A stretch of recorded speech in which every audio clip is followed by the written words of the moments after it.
Hello everyone. आज हम बात करने वाले हैं EMRS TGT PGT hostel warden non technical technical teaching and non teaching post के लिए जो मोस्ट इम्पोर्टेंट राष्ट्रीय शिक्षा नीति से संबंधित कुछ महत्वपूर्ण बिंदु हैं उनके बारे में चर्चा करेंगे। तो आइए शुरुआत करते हैं। देखिए साथियों, अगर मैं बात करूं राष्ट्रीय शिक्षा नीति 2020, इसके टोटल 5 स्तंभ हैं। 5 स्तंभ कौन कौन से हैं? एक तो है एक्सिस, जिसे हम कहते हैं सब तक पहुंच। एक है इक्विटी, जिसमें है जिसे कहते हैं भागीदारी। एक है क्वालिटी, क्वालिटी का मतलब होता है गुणवत्ता। एक है साथियों एफोर्डेबिलिटी, जिसे अपन कह सकते हैं किफ़ायती। और एक है साथियों अकाउंटेबिलिटी, जिसे कहते हैं जवाबदेही। तो ये 5 स्तंभ है राष्ट्रीय शिक्षा नीति के, ये आपको थोड़ा सा पता होना चाहिए। आइए इन 5 स्तंभों के साथ हम आगे बात करने वाले हैं।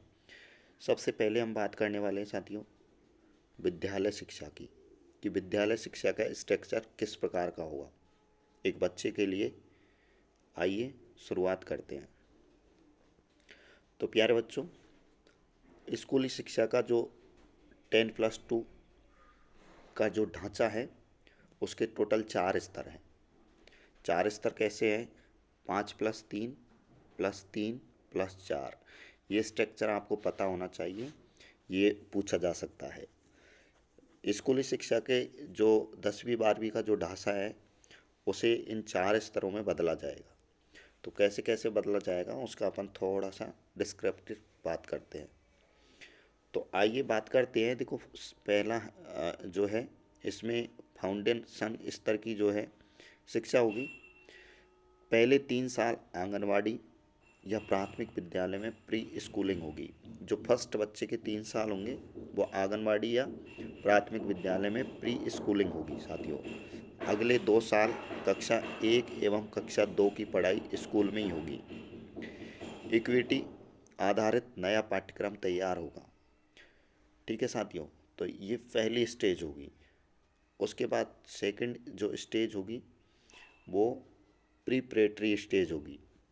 इसमें कक्षा 3 से 5 तक के प्रयोगों के जरिए विज्ञान, गणित, आर्ट्स आदि की पढ़ाई कराई जाएगी। 8 से और 11 साल तक की उम्र के बच्चे इसमें शामिल होंगे, जो प्रीपरेटरी स्टेज होगी उसमें। उसके बाद साथियों अगला जो है स्कूली शिक्षा के इसी 4 स्तंभों की अपन बात करें। अगला जो 3rd नंबर का है वो है मिडिल स्टेज। इस स्टेज में कक्षा 6 से 8 की पढ़ाई होगी। इन कक्षाओं में विषय आधारित पाठ्यक्रम पढ़ाया जाएगा। कक्षा 6 से कौशल विकास, जिसे अपन कह सकते हैं वोकेशनल डेवलपमेंट के कोर्स भी शुरू होंगे। और चौथी जो स्टेज है साथियों उसकी अगर मैं बात करूँ, यहाँ पे जो चौथी जो स्टेज होगी वो आपको मैं बता दूं सेकेंडरी स्टेज होगी। और ये स्कूली शिक्षा की लास्ट स्टेज होगी। ये कक्षा 9 से 12वीं की पढ़ाई 2 चरणों में होगी। इसमें विषयों का गहन अध्ययन कराया जाएगा। छात्रों को विषय चुनने की आज़ादी भी होगी। नई नीति इस तरह बनी है कि स्कूल से हर छात्र एक कौशल लेकर निकलेगा। छात्र स्टेज पे इच्छानुसार विषय चुन सकेगा। उदाहरण स्वरूप विज्ञान या गणित के साथ फैशन डिजाइनिंग भी पढ़ सकेंगे। तो एक ये सेकेंडरी स्टेज की ये प्रोसेस है साथियों। अब हम समझने का थोड़ा सा और प्रयास करते हैं इस ढांचे को, जो आपको दिखाई दे रहा है कि स्कूली शिक्षा का 10वीं 12वीं के ढांचे को इस 3-4 स्तरों में बदला जाएगा। कैसे बदला जाएगा तो यहाँ पे मैं आपको थोड़ा सा इस प्रारूप के माध्यम से बताने वाला हूँ साथियों। यहाँ पे आप देख सकते हैं कि 3 ईयर आंगनवाड़ी, प्री स्कूल या बाल वाटिका, जिसमें एज रखी गई है 3 से 6 क्लास। यहाँ पे जो यहाँ पे दूसरी स्टेज यहाँ पे ये 7वीं है। 2 ईयर का जो रहेगा वो क्लास 1 और 2 रहेगा। इसमें 6 से 8 तक की एज के बच्चे रहेंगे। और जो क्लास 3 से 5 तक का जो तीसरी स्टेज है, यहाँ पे ये तीसरी स्टेज है। इसमें एज 8 से 11 तक रहेगी बच्चे की। और अगली जो स्टेज है साथियों अगली जो दो लास्ट की स्टेज बताई जा रही है यहाँ पे, ये तीसरी स्टेज यहाँ पे ये रही कक्षा 6 से 8 तक, और एज इसमें 11 से 14 रहेगी। और चौथी जो स्टेज है साथियों यहाँ पे, इसमें क्लास 9 से 12 तक है, और एज इसमें 14 से 18 तक रहेगी बच्चे की। तो इस तरीके से ये 4 स्टेज हैं, जिसको यहाँ पर अपन कह सकते हैं ये जो है फाउंडेशन है, ये प्रिपरेटरी है। और उसके बाद अगर मैं बात करूँ साथियों, तो यहाँ पे थर्ड नंबर पे मिडिल है, ये थर्ड नंबर मिडिल है, और ये सेकेंडरी है। तो इस तरीके से इन स्टेजों को डिवाइड किया गया है। 4 स्टेजों के बारे में आपको पता होना चाहिए, इनके बारे में पूछा जा सकता है। उसके बाद आगे अपन चर्चा करते हैं साथियों। आगे की जो है यहाँ पे पूर्व प्राथमिक शिक्षा, फर्स्ट नंबर पे जो बात आती है, पहली स्टेज के बारे में बात करेंगे। पूर्व प्राथमिक शिक्षा के बारे में आपको पता होना चाहिए। यहाँ पे देखिए 2030 तक का ढांचा है। 2030 तक पूर्व प्राथमिक शिक्षा, जिसमें 3 से 6 आयु वर्ग को सम्मिलित किया गया है, का सर्वव्यापीकरण होगा। ठीक है, सभी प्रकार से इनका जो है विकास किया जाएगा बच्चों का। आंगनवाड़ी केंद्रों को प्राथमिक विद्यालय से लिंक करना, जोड़ना, ये पूर्व प्राथमिक विद्यालयों के मैं आपको उद्देश्य बता रहा हूँ, क्या क्या उद्देश्य होंगे। लिंक करके जोड़ना, प्राथमिक विद्यालय से पूर्व प्राथमिक कक्षा की स्थापना करना, स्कूली शिक्षा में प्रारंभिक बाल्यावस्था देखभाल और शिक्षा के सुचारू एकीकरण एवं सतत मार्गदर्शन के लिए एक विशेष संयुक्त कार्यबल टास्क फोर्स का क्या करना, गठन करना। कक्षा 1 के विद्यार्थियों के लिए अल्पकालीन 3 माह का प्ले आधारित स्कूल तैयार मॉड्यूल को विकसित एवं लागू करना।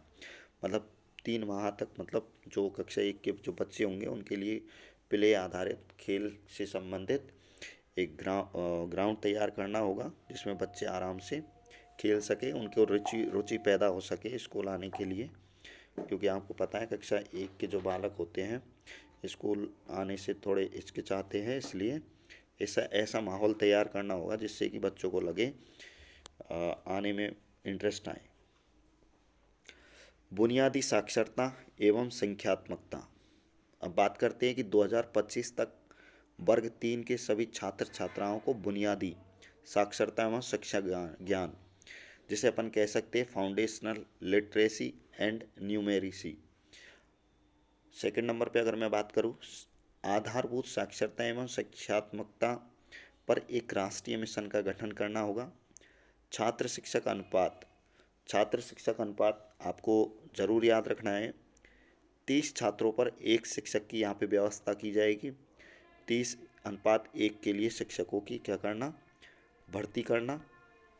उसके बाद साथियों यहाँ पे आप देख सकते हैं सामाजिक आर्थिक रूप से वंचित बच्चों की अधिकता वाले क्षेत्र के स्कूलों में ये अनुपात जो है 25 छात्रों पर 1 से कम नहीं होना चाहिए। सुबह और दोपहर में बच्चों को क्रमशः पौष्टिक नाश्ता एवं भोजन दिया जाए, इस तरह की भी व्यवस्था की जानी चाहिए।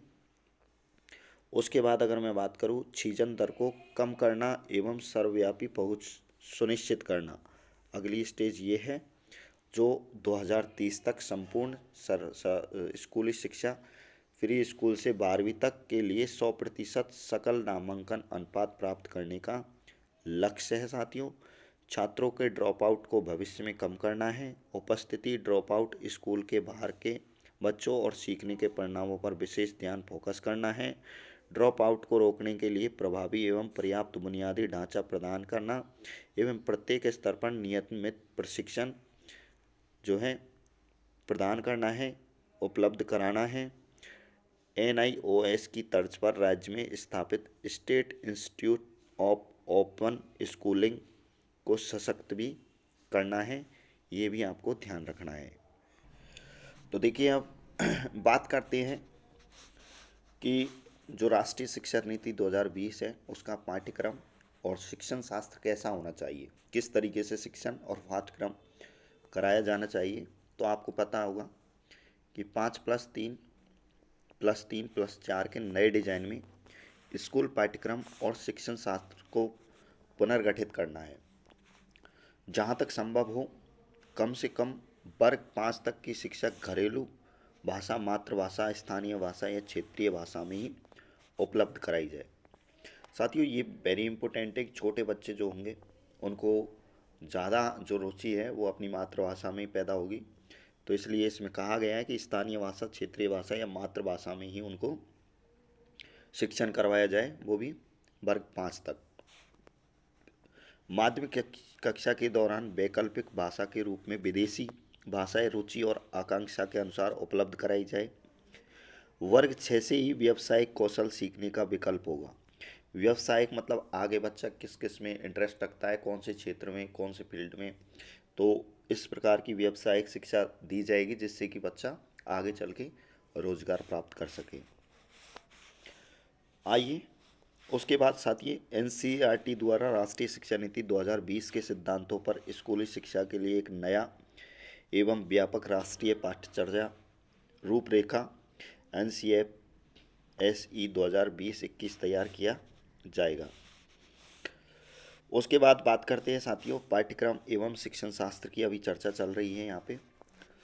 सभी कक्षा के छात्र छात्राओं को प्रत्येक वर्ग प्रगति प्रतंक समग्र 360 डिग्री बहुआयामी कार्ड दिया जाएगा, जिसमें स्वयं मूल्यांकन, सहपाठी मूल्यांकन, प्रोजेक्ट कार्य एवं खोज आधारित अध्ययन में प्रदर्शन, क्विज, रोल प्ले, समूह कार्य, पोर्टफोलियो आदि शिक्षक मूल्यांकन सहित शामिल होगा।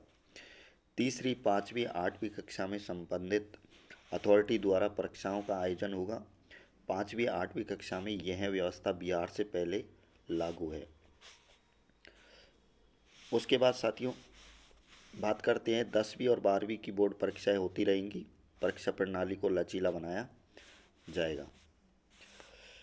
बात करते हैं आगे, राष्ट्रीय मूल्यांकन केंद्र परख स्थापित करने का प्रस्ताव है। ये वेरी इंपॉर्टेंट है, याद रखना है। राष्ट्रीय मूल्यांकन के तहत क्या स्थापित करने का है, तो राष्ट्रीय शिक्षा नीति 2020 के तहत परख मूल्यांकन के लिए परख स्थापित करने की बात की गई है।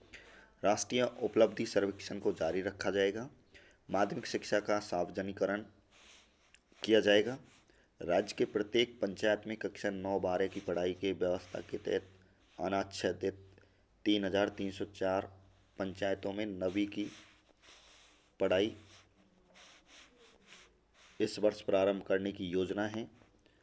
पढ़ाई में प्रैक्टिकल एप्लीकेशन नॉलेज पर बल दिया जाएगा, ये भी ध्यान रखना है। उसके बाद देखिए शिक्षक की भी भूमिका क्या रहेगी, वो हम बात कर लेते हैं। सभी स्तरों के शिक्षकों के नियोजन के लिए शिक्षक पात्रता परीक्षा TET आवश्यक होगा। बिहार में ये पहले से ही लागू है TET, टेट जिसे कहते हैं। विषय शिक्षकों की भर्ती प्रक्रिया में संबंधित विषय में प्राप्त TET या NTA परीक्षा के अंकों के साथ साक्षात्कार की व्यवस्था होगी, इंटरव्यू की भी व्यवस्था होगी। उसके बाद साथियों बात करते हैं निजी स्कूलों के शिक्षकों के लिए भी TET उत्तीर्ण के साथ साक्षात्कार की व्यवस्था के समान रूप से लागू। जो भी प्राइवेट स्कूल के जो भी टीचर होंगे उनको भी उन पर भी टेट लागू होगी। प्रभावशाली स्कूली प्रशासन संसाधनों की साझेदारी के लिए राज्य सरकार द्वारा स्कूल कॉम्प्लेक्स के प्रारूप को अपनाने का जो है एक विकल्प दिया जाएगा। उसके बाद शिक्षकों की और क्या भूमिका रहेगी वो बता दूं। शिक्षकों को जटिल प्रशासनिक कार्य, मध्याह्न भोजन संबंधित कार्य के लिए तर्कसंगत न्यूनतम समय से अधिक समय में शामिल नहीं किया जाएगा। 2030 तक अध्यापक के लिए 4 वर्ष की न्यूनतम इंटीग्रेटेड BEd की डिग्री अनिवार्य की जाएगी। उसके बाद शिक्षक स्वयं के व्यावसायिक विकास के लिए स्वेच्छा से लगभग 50 घंटों के सतत व्यावसायिक विकास कार्यक्रम में भाग लेंगे, ये भी विशेष रूप से हैं। और शिक्षकों के लिए क्या प्रावधान है वो भी आप देख लो।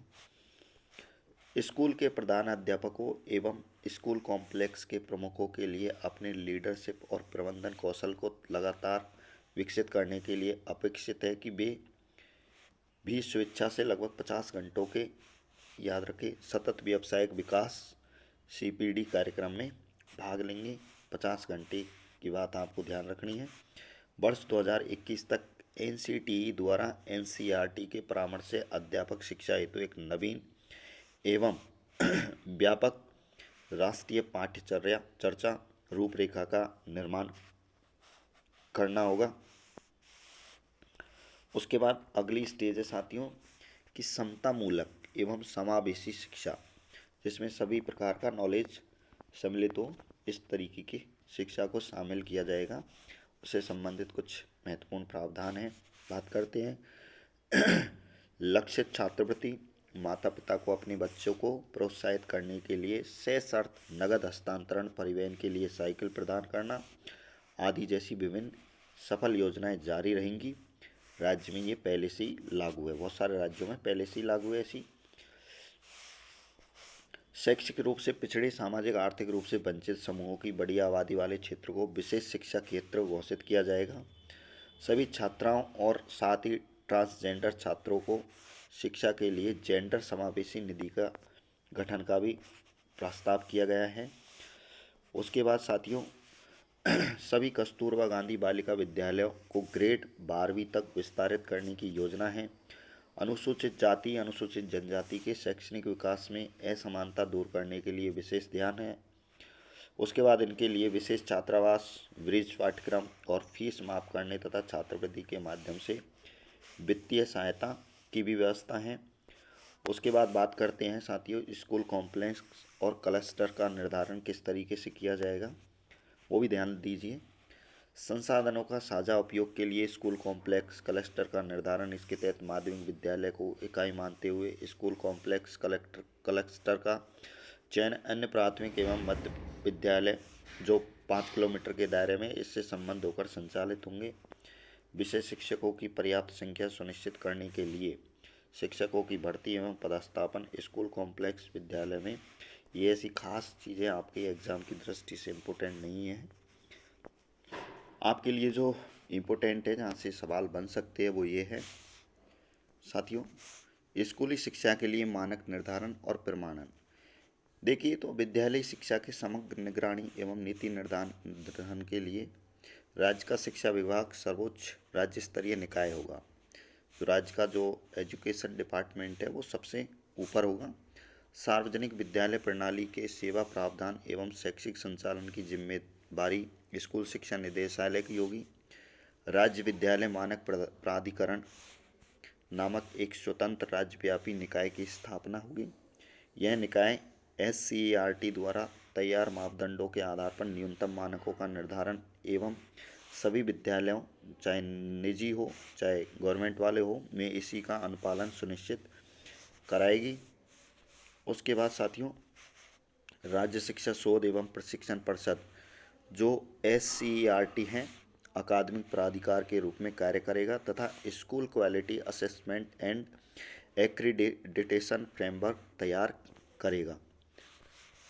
बात करते हैं अध्यापक शिक्षक किस तरीके की होगी, जो ट्रेनिंग करके जो टीचर आएंगे उनके लिए अगली पीढ़ी को आकार देने वाले शिक्षकों की एक टीम निर्माण में अध्यापक शिक्षा महत्वपूर्ण भूमिका है। शिक्षण पेशे के प्रतिष्ठा को स्थापित करने के लिए रेगुलेटरी पद्धति को सशक्त किया जाएगा।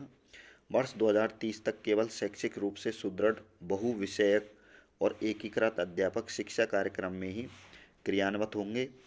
उसके बाद बात करूं मैं वर्ष 2030 तक सभी एकल शिक्षक शिक्षा के संस्थानों को बहुविषयक संस्थानों के रूप में स्थापित करने की योजना है।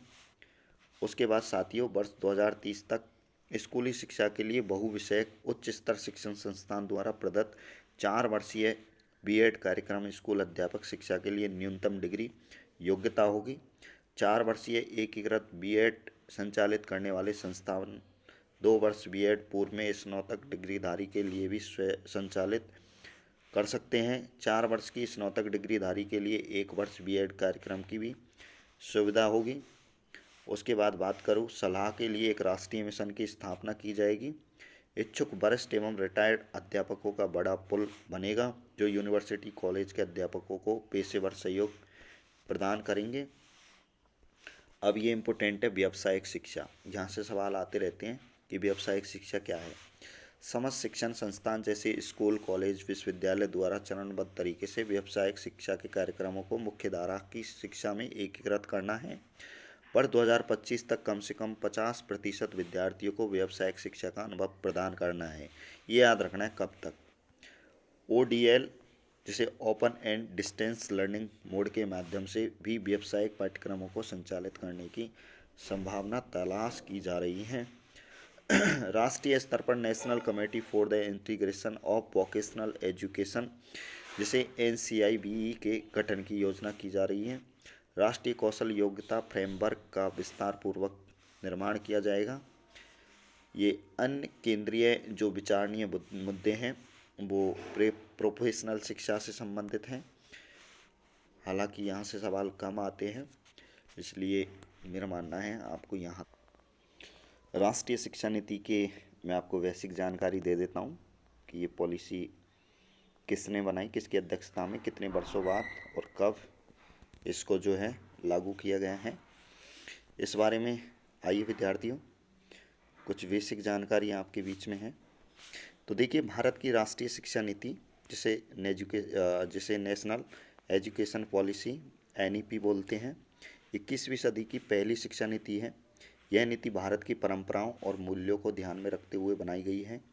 भारत सरकार ने नई शिक्षा नीति के तहत स्कूली शिक्षा से लेकर उच्च शिक्षा में कई अहम बदलाव किए हैं, जिसका लक्ष्य देश को विश्व स्तरीय और कौशल आधारित स्किल शिक्षा प्रदान करना है।